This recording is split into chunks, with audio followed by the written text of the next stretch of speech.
who knows these characters better than I know these characters? They've been part of my life for 28 years. So when Cryptic called, we said, can we come up with some stories? I know this stuff, so it would seem like a natural fit. The biggest challenge for us as fans and as devs was to be able to do it justice. That's really what we wanted to hit as far as that quality bar, and what we really wanted to do as fans ourselves is we wanted to get this stuff in that we worked with you on and have it feel really good, and then have players experience over and over again. And the video games can serve the same purpose of allowing me to find those side stories about some of my characters that I haven't had time or the place yet to put in a novel that we can explore in a different format, and I love it. Drizzt is really good-hearted, but that's his role.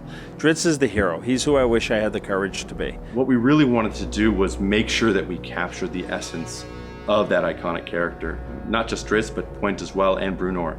To make sure that not only did their armor look accurate, but their features also, and then not just the character models, but also how they acted in game and how they acted alongside the player when the player was going through their story. I always love it when the races nobody takes seriously show a little more insight and conniving nature. One of the reasons I love the Drow, not as player characters, but as monsters, is because in the old D&D, first level Dark Elves in the Underdark, wearing the right gear, could take on a party of 5th level adventurers and kick the tar out of them and humble them, and then even if they won, the gear would be no use to them. So that was what really made Drow so much fun for me as an evil DM. And I am.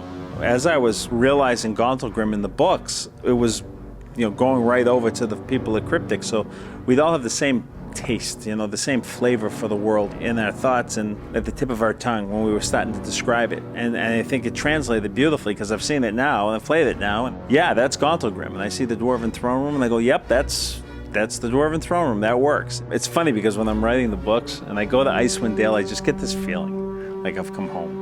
And it just feels really cold and clean and fun. Just watching what's happened in our world is they've found all these new caves with glowworm ceilings and glowing lichen and all these other amazing crystal formations and things.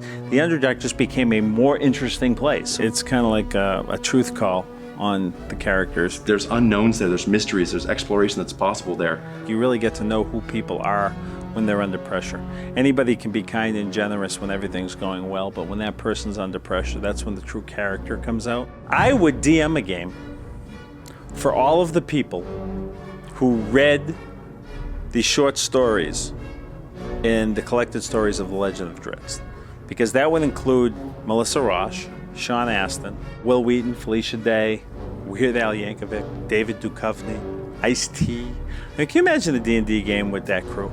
I would have Ice-T swearing at me, which is probably really easy to get him to do that. In the book, you want the reader to fill in the details, the physical details around the story, but you're giving them all the information about the heroes. In the video game, it's almost the opposite, where you're giving them all the visual details of the story, but what you want is for them to write their own story within the context of the setting you've given them. So you always have to be aware when you're working on a video game that the most important character in the story you're writing isn't Drizzt or Bruenor or Point or anyone like that. It's the character the player is playing, because he or she is the one writing the story. This is their book. It's their game.